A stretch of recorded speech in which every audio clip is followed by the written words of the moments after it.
Hi guys, yeah, still here with the wonderful Melissa. She's now going to share 4 pieces from us, and I believe all 4 are from your forthcoming collection, Melissa. So over to you, my friend. Thank you. Yeah, so this is an exclusive look at some of the poems that will be in my forthcoming collection from Caravan Press. First poem I'm going to read, I actually wrote in a workshop with Ollie O'Neill, who's a British poet, and this was inspired by one of her poems. Etymology of a Queer Becoming, after Ollie O'Neill. I spend afternoons in the mud, marry my Barbies before I know that this is a political act, that Ken exists to play at marriage with. My make-believe family is already complete without him. I keep all my English teacher's notes. 13 and infatuated, I do not know to name this obsession. Do not know it should be named at all. Instead, I write bad poetry and collect her signatures in a secret drawer. I sit at the front of the class, get 98%, and the only gold star I want is the teacher's smile directed at me. I'm not sure what lesbian is, but I know that it is bad. A word flung like spitballs into the face of another girl in the class. I lock myself away, my brain a bathroom stall of safety where I scribble on the walls, Ryan, Brandon, boys, boys, boys. It takes me months of Googled, am I a lesbian quizzes to even give myself a silent name. I am 16 and in love for the first time. I write songs about a girl with red hair, blush beneath the covers in the dark as I lock my words into a diary. Let the pages become the keeper of my fluttering fantasies. My hand tingles in the places love has brushed past at the school play rehearsals. I live unrequited.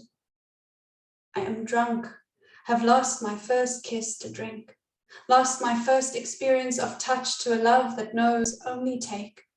I did not say no, but afterwards I wish I had. At the gay bar, I watch dykes dance and feel lonely, feel like I do not belong. I walk in the pride parade, but I am not glitter enough. I do not have enough rainbow in me to fit in with all this carefree. There are no quiet, queer coffee shops for me to write poetry in, so I climb into my closet of straight friends, try on stereotypes like a kid playing dress up. The outfits do not fit, not butch enough to discard dresses, not femme enough for heels. I am queer but not alternative enough, out but not proud. Tremendous, absolute tremendous. I love the honesty of your work then, Melissa. Now, obviously, I had a bit of sound trouble then. The sound bounced from about 10 seconds then, but I think it's come out okay. This guy has changed unfortunately onto my straight microphone on my laptop because the headphones malfunctioned. But that was absolutely tremendous. Really, I really felt your emotion in your work then. It was just, you could tell then all that came from the heart. Was that quite an easy piece for you to write because it's obviously so close to you? No, I wouldn't say it was easy. It was a revealing piece, a vulnerable piece to kind of look back like that and speak it now. Yeah, no, powerful. Yeah, rewarding. Yeah, definitely that. So it was a great piece. So okay, on to piece number 2. Thank you. Next one I'm going to read is one of my vet poems, as I like to call them or think of them. There's a number of poems in my collection that deal with my work as a vet, and that's both in the sense of small animal veterinary medicine, so dogs and cats, which is what I do these days, and especially focusing on euthanasia and putting pets down and dealing with sick pets, because obviously that's a massive emotional part of this job and of being a pet owner and being involved in a pet's life.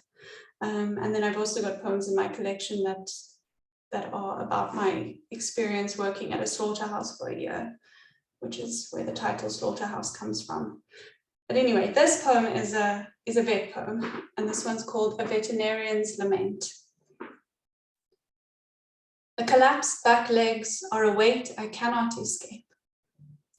My thoughts haunted by the ache of brown eyes and lungs creaking for breath. I cannot forget this repeated ending. my hand, the final exit point, the back door out of life. On this day, it is Scamp, who knows you love him so much so that you have buried the reality, have brushed aside his decline like stray fur off the couch. Now, together we let Scamp go, but we cannot keep him leashed to this life any longer. This life that was the freedom of an open field, the joy brought by the clang of the dinner bowl. Now his last breaths rattle into the beginning of the end. My syringe is connected and he goes still, relaxing against me, your hand on his head, your love staining your cheeks. He is released. I try not to numb myself to the bite of this responsibility, to the pain of bearing witness to your breaking, to the taking of a life.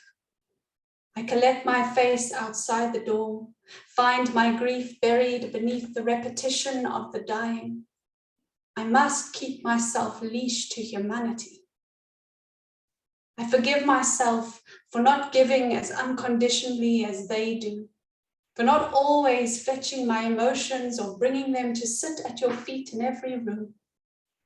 I forgive myself for sometimes leaving them abandoned like a forgotten toy outside my door.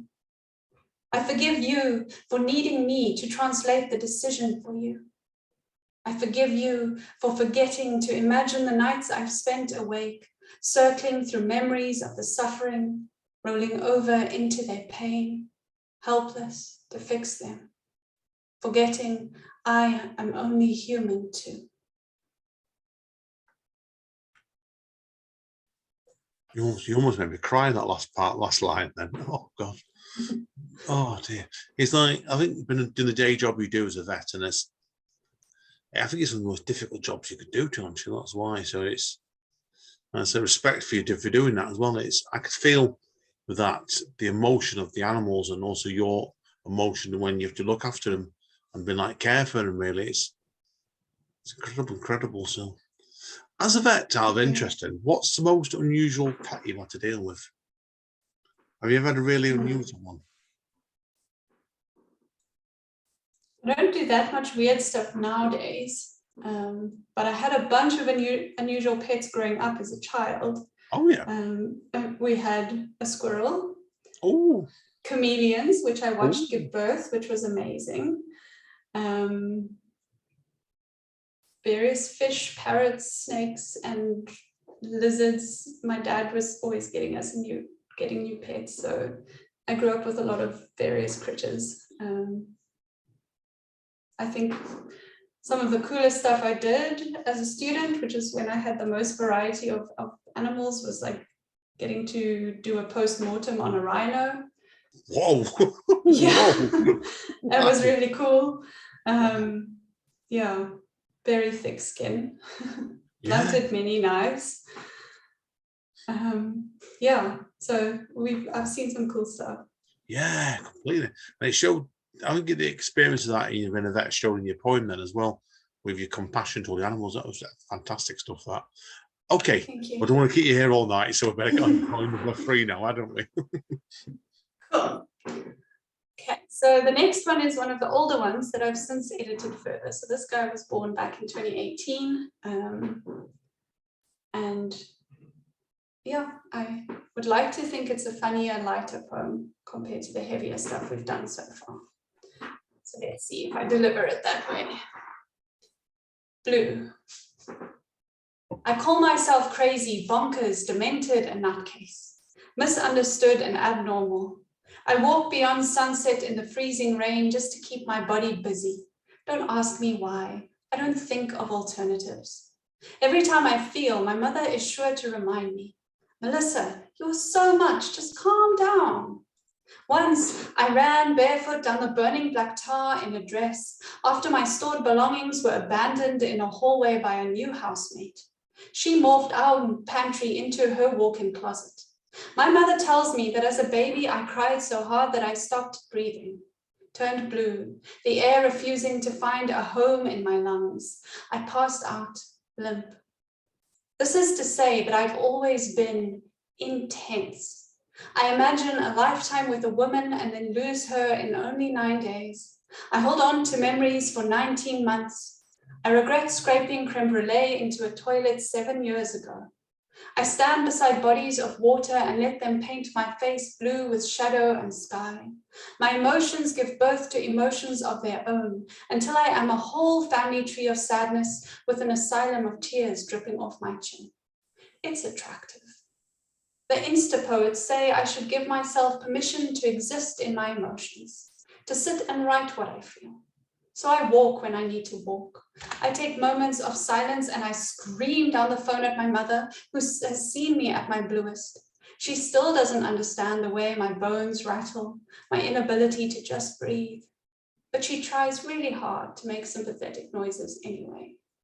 I shower karaoke my other names, funniest person in the world, according to me, tender friend, not giver upper, tortured artist who should do more art and less torture, busy bee, weapon of ass destruction, blue.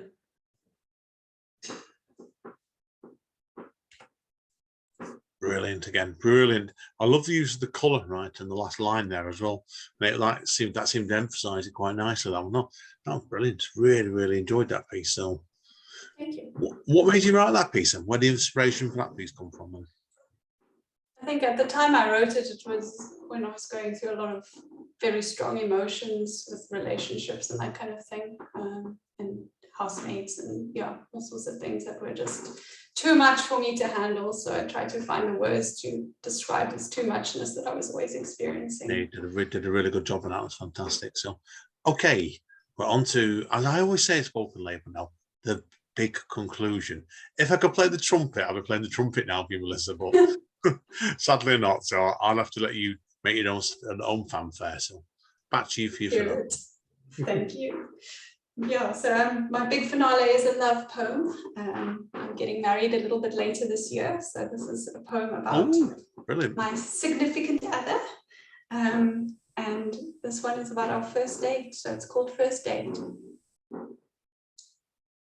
You were still mostly a stranger when I drove for 2 hours to reach that city, not yet mine. Alone at the wheel, I held my breath for the tunnel. A minute of darkness broken only by my headlights spilling themselves out in the direction of you. The flight in my belly, a first date to possibility as I sweated through the crowded streets, through the ache of parallel parking to get there, to wait for your sweater-soft embrace. Weeks of back and forth text messages had birthed our connection, punctuated by nervous giggles and truth spilling out like a promise. We drank tea, and I was quiet for most of the first hour. You chatted about the news stories you'd written while my cheeks turned diamond in the unfailing smile your closeness created in me. When we walked down the sidewalk toward the restaurant you'd chosen, you stumbled, but it was me who was falling for you. You who pulled away from my hopeful hand reaching for your fingers. Our future was still an unknown question. Both of us were too afraid to ask. Yet even in our newness, we were welcomed by a table beneath the eaves, and I took the window seat, but could barely eat, already so full up on those hopeful dreams. I didn't know that night that I would eat 1,000 more meals across from you, next to you. I didn't know, but I knew. Oh, fantastic. Again, that made me think a lot then of when I met my wife, Amanda, originally about just over 5 years ago. And I don't want to go into too much on it because obviously it's your personal story. But I know, like, haven't they say sometimes when you meet somebody, you know sometimes, don't you, almost straight away. Yeah. And I knew that when I first met Amanda, and I could feel like your piece there straight away then. It's like, there's always an apprehension, I think, when you first meet somebody. But then, I think you know quite quickly, don't you? So it felt that way for me, definitely. Oh, brilliant. Well, good luck with your forthcoming nuptials, as they call it in England. So brilliant. Okay, now obviously we're going to wrap up now, Emily and Melissa, but hang around. I do need to talk to you off mic anyway. So I've really enjoyed today. They've been 4 tremendous poems in there. So all the best for your collection. Thank you. As they always say, spoken label. Love to have you on again if you want to come on again in the future, definitely. So anyway, guys and girls, that's it for today. And as Don Callis, formerly of Impact Wrestling, and I think he's going back to AEW, always says, stay safe and stay over. And we'll see you all next time.